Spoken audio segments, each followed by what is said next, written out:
ఓం నమః శివాయ శ్రీమాత్రే నమః. మిత్రులకి శ్రీభిలాషులకి అలాగే నన్ను ఎంతగా ఆదరిస్తున్న యూట్యూబ్ ప్రేక్షకులందరికీ కూడా పేరు పేరు ధన్యవాదాలు.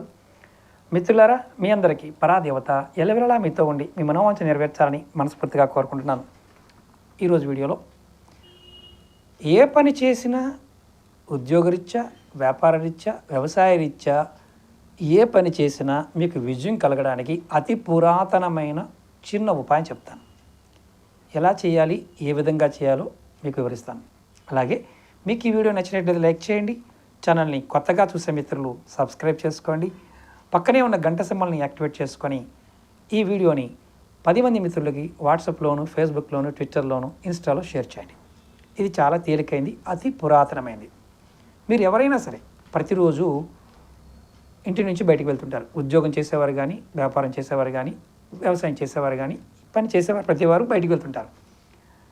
ఇలా బయటికి వెళ్తున్నప్పుడు మీరు 7 గింజలు, అంటే బియ్యపు గింజలు కానీ, వడ్ల గింజలు కానీ, లేదా రాగులు కానీ, సజ్జలు కానీ, ఏ గింజలైనా గింజలు తీసుకోండి. ధాన్యం తీసుకొని మీ ఎడం చేతి వైపు ఇంటి గుమ్మం, మెయిన్ గుమ్మం ఉంటుంది కదా, ఎడం చేతి వైపు మీరు వెళ్తున్నప్పుడు మీ ఎడం చేయ గుమ్మం బయట పెట్టండి.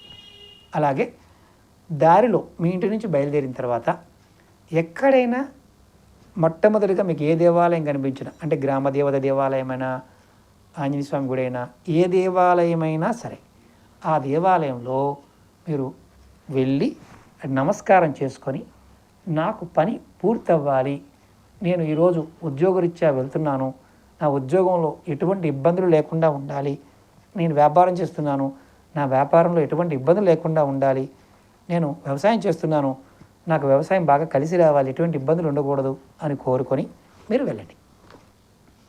ఇలా ప్రతిరోజు చేయండి. మరి ఇక్కడ ఒక అనుమానం ఉంటుంది, స్నానం చేయకుండా వెళ్ళొచ్చా గురువుగారు? స్నానం చేయకుండా కాదు, స్నానం చేసి చేయండి. ఇలా మీరు ప్రతిరోజు చేయండి. ఇది బహు పురాతనమైన పరిహారం. పెద్దలు మనకి చాలామంది ఇంటి నుంచి బయటికి వెళ్తున్నప్పుడు ఇది చేపించేవారు. ఇలా చేసిన వారు ఎవరైనా ఉంటే ఖచ్చితంగా కామెంట్ చేయండి. అలాగే ఇది ప్రతిరోజు చేస్తూ ఉంటే ఇటువంటి పని అయినా సరే సక్సెస్ఫుల్గా పని పూర్తవుతుంది. అంటే వెళ్ళిన ప్రతి పని కూడా కార్యజయము, కార్యసాధన. అది చదువుకునే పిల్లలైనా సరే చేయొచ్చు, ఇంకా దానికి ఎదురే లేదు. పిల్లల ఎడ్యుకేషన్ పాయింట్ ఆఫ్ వ్యూ కూడా మంచి అభివృద్ధిలోకి వస్తారు. ప్రయత్నం చేయండి, ఫలితం పొందండి. అలాగే మీకు ఈ వీడియో నచ్చినట్లయితే లైక్ చేయండి, ఛానల్ని సబ్స్క్రైబ్ చేసుకోండి, పక్కనే ఉన్న గంట సింబల్ని యాక్టివేట్ చేసుకొని ఈ వీడియోని 10 మంది మిత్రులకి షేర్ చేయండి. ఓం నమః శివాయ శ్రీమాత్రే నమః.